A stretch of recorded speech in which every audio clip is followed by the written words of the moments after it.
요번에 두 번째 촬영이에요. 가을이 가기 전에 아름다운 시를 한번 친구랑 감상하고자 이렇게 한번 카메라를 갖고 촬영을 하는데 어떻게 보니까 어땠어요? 그 한감 넘어갔고 이게 돌아가는 카메라 앞에서 본 건 참 생전에 처음이었었는데 그 말을 바꿔서도 하기도 하고 앞뒤를 바꾼 데도 있고 또 어떤 데는 와사등 같은 데서는 아주 한 줄을 쑥 빼먹고 갔더라고. 그리고 이제 시인들 이렇게 몇 분 열거하는 데서는 김수영을 또 이수영이라고 그런 데도 있고 오늘은 두 번째니까 처음보다 좀 덜 틀리면서 조금 더 잘해봤으면 좋겠습니다. 사실은 누가 알아주라고 하는 일은 아닌데 정말 머릿속에 다 들었던 것을 외워서 한다는 것이 쉬운 일이 아니거든요. 나는 친구의 그 암기력이 놀라운데 옛날서부터 암기력이 좋았지요. 그냥 뭐 조금 다른 사람들이 보면은 촬영을 하게 되면 뭘 보고 할 것이더라고 생각을 할 수가 있어요. 근데 촬영하면서 60분이면 60분 끊김없이 그냥 그 줄줄줄 나오는데 이름이 등장인물들이 시인들의 이름이 다 맞을 수는 없는 거고 또 빼놓을 수도 있습니다. 근데 그런 게 너무 연연하지 말고 또 좀 빼먹어도 또 보는 사람들이 또 이해해 주리라고 봐요. 그러니까 너 부담 갖지 말고 알고 있는 대로 좀 틀리면 좀 어떻습니까?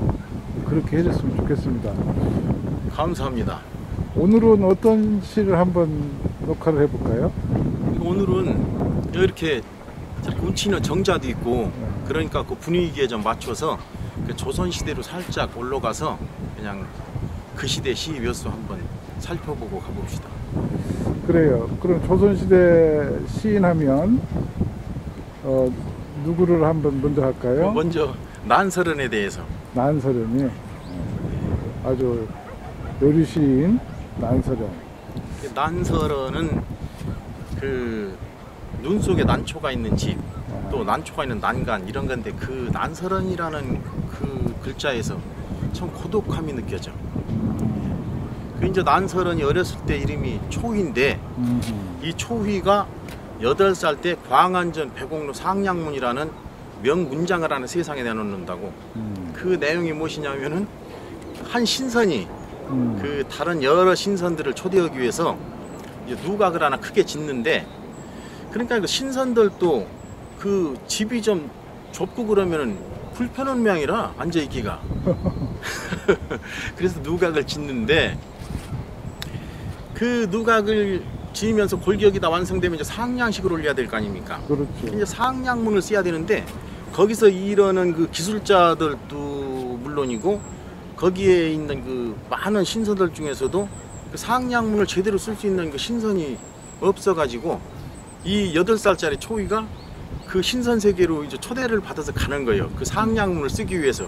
이제 초이 상상인데 거기 가서 상량문을 쓰는데 그 내용이 그 이제 그 주인 신선에 대해서 또 그 건물의 규모 또 건축 과정 그리고 그 누각이 신선 세계에서 영원히 아름답게 이렇게 오래오래 서 있기를 바라는 그런 이제 축원을 담은 상량문인데 이 상량문이 명문장이라고 사방팔방에 소문이 나다 보니까 수많은 사람이 이 초인네 집을 찾아온다고. 그럼 그 상량문도 상량문이지만 그 어린 8살짜리 초이를 한번 보고 싶은 거예요. 수많은 사람들이 어떻게 그 어린 것이 그런 명문장을 쓸 수가 있나. 근데 중국에 그 태평광기라는 책이 있는데 500권으로 되어 있으면서 얘기가 7,000가지가 넘는다고 그럽니다. 근데 그 7,000가지 넘는 얘기들 중에 가장 많이 차지하고 있는 얘기가 신선, 요괴 뭐 이런 것이 가장 많이 나온다네. 그러니까 그 어린 초이가 그 방대한 태평광기 그 책을 그 8살 때 보고 있었던 거예요. 그러다 보니까 그 신선들에 대한 얘기를 이 상량문을 더 멋지게 써내려갔겠지. 이제 한 가지 이제 재미로 덧붙여 보면은 그 태평광기 책 속에 그 이혼기라는 그런 이야기가 있는데 그 얘기에서 모티브를 따서 나온 그 유명한 영화가 하나 있어요. 그 장구경이하고 왕조윤하고 주연했던 천녀요원. 천녀요원이 거기서 모티브를 딴 거라네. 그 이 초휘 아버지는 그 허엽은 대사성이니 부제약이니 경상도 관찰사니 아주 대단한 양반이고 그 위에 이제 두 오빠가 있는데 허성허봉이라고 아주 당시에 그 뛰어난 문장가로 그 인정을 받던 그 문사들이요. 그리고 동생은 그 후일에 그 유명한 허균이. 그 집안이 그렇게 대단하고 좋은 집안이었었는데 세월이 가면서 아버지는 객지에서 객사하고 오빠는 기양 가고 나중에 허균이는 또 영모라는 제목으로 능지처참당하고 말이야. 그리고 난설은도 젊은 나이에 죽고 그게 뭐 운명이라고 할 수밖에 없잖아. 그렇지. 그 이제 이 난설은이 지금부터는 이제 초기에서 난설은이라고 한번 불러봅시다.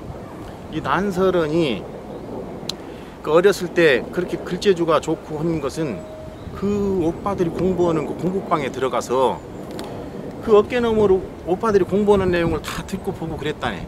뒤에서 이제 적기도 하고. 그렇지. 근데 그 오빠 중에서도 그 둘째 오빠 허봉이가 이 동생을 너무 이쁘게 그렇게 사랑을 했대. 네. 뭐 그 큰 오빠도 뭐 이쁜 거야 마찬가지겠지만 유독 더. 그래서 그 허봉이가 자기하고 아주 친분이 좋은 그 3당 시인 중 한 명이 이달이라는 사람한테 부탁해서 그 어렸을 때 그 난설은이 그 초위의 그 글재주를 또 다듬어 준다고. 그 이제 3당 시인이라는 것은 그 당시 그 조선 시대에 그 문학 조류가 그 송나라풍이었었는데 그것을 당나라풍으로 바꾼 세 사람. 그 이제 이달이, 최경창이, 백광훈이 이 세 사람을 얘기하는데 그 당나라풍으로 바꾼 세 사람이라 해서 이제 3당 시인이에요. 그 3당 시인 중 한 명이 이제 이달이가 어렸을 때 그 이제 초위를 가르친 거예요. 후일의 난설은이. 근데 이 난설은이가 15살에 김성립이라는 사람한테 시집을 가요. 근데 이 김성립이한테 시집을 가면서 난설은이 삶이 행복하질 않아. 이 김성립이도 아주 글을 잘 쓰는 사람이요. 그 5대가 문과에 급제한 아주 문벌 집안이라고. 근데 김성립이는 그 임진왜란 때 그 전쟁터에서 죽는데 그 시신을 못 찾아가지고 그 입돈 옷만 가지고 장례를 치렀다네. 하여튼 뭐 뒤에 얘기를 앞에서 잠깐 이렇게 해보면. 근데 이제 그 너무 똑똑한 각시를 뜯어서 그런가 하여튼간에 원만하지 못한 결혼 생활. 그리고 거기에 시어머니의 그 혹독한 그 시집살이가 그 이어지는데 그 당시 그 여자들이 대접받지 못하던 그런 시대에 그 글 쓰고 그림 그리고 그런 예술인을 그 시어머니 입장에서 볼 때 그 이뻤겠느냐고. 그러니까 그 아주 혹독한 시집살이를 시켰나 봐. 그래서 그런 생활이 이어지면서 그 남편은 김성립이는 밖에 나가면 잘 들어오지도 않고 그러다 보니까 그때 그 심경을 그 노래한 시가 한 수 있어요. 비단띠 비단치마 눈물자국 한해풀이 우거져도 왕손은 아니오네. 구슬비파 빗겨 안고 강남곡 키워보았네. 비해진 이화 위에 낮은 한결 밝았어라. 자, 나가면 신랑은 안 와. 항상 독수공방이야. 그러니까 어쨌든 시집살이는 당하고 그렇게 참 모진 삶은 살더라도 양반집이니까 그 옷은 비단 치마 입었을 거 아니야. 그렇지. 근데 그 비단띠 비단 치마가 다 눈물에 젖은 거지. 그 독수공방에 시집살이에 그 한해풀이 우거져도 왕손은 아니 온다는 것은 그 나가서 한참 동안 지금 안 들어오는 거예요. 그 남편이 이 구슬비파 빗겨 안고 강남곡 키워보았네. 그러니까 그냥 앉아있기도 그렇고 그 밤을 새우면서 혼자 그 서글픈 심정을 뭐 글로도 적어보고 했겠지만 이제 비파로 강남곡을 켜봤다고 그러잖아. 근데 비해진 이화 위에 낮은 한결 밝았어라. 그게 밤새 나를 샌 거야. 밤새 비가 내려서 그 백꽃이 다 떨어졌는데 아침에 해가 뜨면서 그 백꽃 위에 이제 햇빛이 쫙 비치는 거지. 그러니까 여기에서 나오는 강남곡이라는 거는 중국의 그 중당 시대 시인 이익이라는 사람이 쓴 시인데 그 강남 땅에 글자들이 양자강 남쪽 강남 땅에 사는 한 여인의 그 서글픈 얘기를 그 노래한 거라고. 그 내용은 이제 이런 거야. 부당의 장사꾼에게 시집을 갔더니 날마다 내 생각과는 어긋나고 마네. 저 밀물과 썰물의 진실함을 진작에 알았더라면 뱃사공에게 시집갔을 것을. 이렇게 한 여자가 장사꾼에게 시집을 갔는데 이제 구당이라고 그러잖아. 그 구당이 그 양자강남 쪽 지금 그 삼엽댐 근처 뭐 그런 식으로 나옵니다. 내가 어디를 보니까 시집을 갔는데 날마다 생각과는 어긋난다잖아. 나가면 장사한다고 해서 들어오지 않고, 또 장사를 나갔으니 뭐 동네 가까운 데로 갔을 때는 뭐 들어올 수 있지만 멀리 가면 또 사실 또 못 들어올 거 아니야. 그렇지. 그러니까 여기도 또 항상 독수공방이 이어지는 거라. 그러다 보니까 우리나라에서는 서해지만 중국에서는 동해. 거기서 이제 밀물이 들어올 때는 양자강으로 쫙 밀고 들어오니까 바닷물 밀려오듯이 이제 밀물이 들어오는 거지. 그러다 또 때가 되면 이제 썰물이 되면 쓱 빠져나가고. 그러니까 이 여인이 생각하기를 저렇게 시간 맞춰서 들어오고 나가는 저런 밀물과 썰물의 그런 저런 진실함을 내가 진작에 알았더라면 이 나가서 안 들어오는 장사꾼한테 시집 갈 것이 아니고 뱃사공유한테 갔을 것을. 뱃사공유한테 갔으면 썰물 따라서 나갔다가 밀물 때 들어올 거 아니야. 그때 이제 가슴 아픈 얘기인데, 그래서 이 강남 땅에 노래다에서 이제 강남 거기가 글자 그대로 이제 후일에 중국에서도 마찬가지 우리나라에서도 뭐 이루어지지 못하는 사랑이나 뭐 이루어졌지만 불행한 삶이 이어지고 올 때는 이 강남곡이라는 제목을 붙여서 많은 시를 쓰고 그랬다고. 자, 그런데 이제 이 난설언이가 불행한 것이 그 원만하지 못한 결혼 생활이나 혹독한 그 시집살이에서 끝이 난 게 아니라 그 어린 자식들이 그 연년으로 죽어요. 그래서 그 어린 자식들 그 죽음 앞에 통곡한다는 곡자. 작년에 사랑하는 딸 잃고 올해 사랑하는 아들 여의었네. 슬프다. 광릉 땅에 두 무덤이 마주섰네. 백양나무에 바람 쓸쓸히 불고 소나무 숲에 기어하는 방랑이 지전으로 혼을 부르고 무덤가에 술 한잔 올리네. 아노라 밤마다 온우의 혼이 서로 만나는 것을. 지금 뱃속에 또 아이 있으나 어찌 장성하길 바라랴. 이에 황대사 글 읊고 피나겨울어 슬픔을 머금노라. 자, 이게 뭐냐면 또는 광릉 땅에 지금 와서 서 있는 거야, 난설언이가. 그러니 이것을, 이 기가 막힌 것을 뭐라고 말로 설명할 수가 있느냐고. 자식이 하나도 아니고 어린 것들이 부모 형제 무덤가에 와도 서글픈 거야 뭐 말할 수 없는 거지만, 그 어린 것들이 둘이 묻혀있는 광릉 땅에 와서 그 서 있는 게 슬프다고 그러잖아. 슬프다. 광릉 땅에 두 무덤이 마주섰네. 백양나무에 바람 쓸쓸히 불고 소나무 숲에 기화하는 방랑이.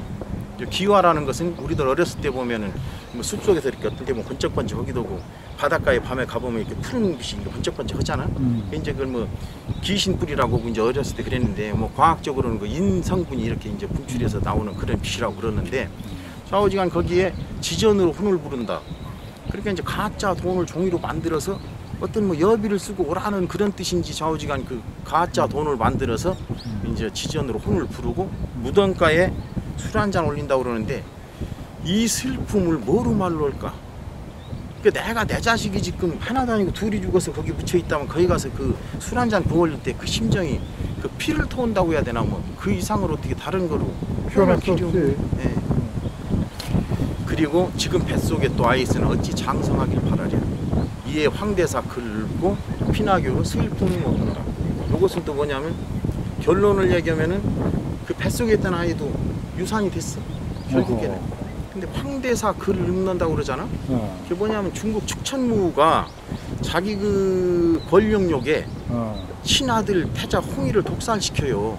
그게 남아있는 동생이 이제 이현이가 태자가 됐는데, 그 형이 그렇게 엄마한테 죽고 어머니한테 죽고, 그러니까 자기 불안한 심정을 그 황대사라는 글을 쓴다고.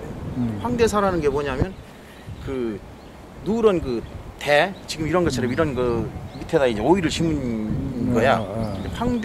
황대사. 황대 아래 오이를 심었더니 오이가 주렁주렁 달렸다네.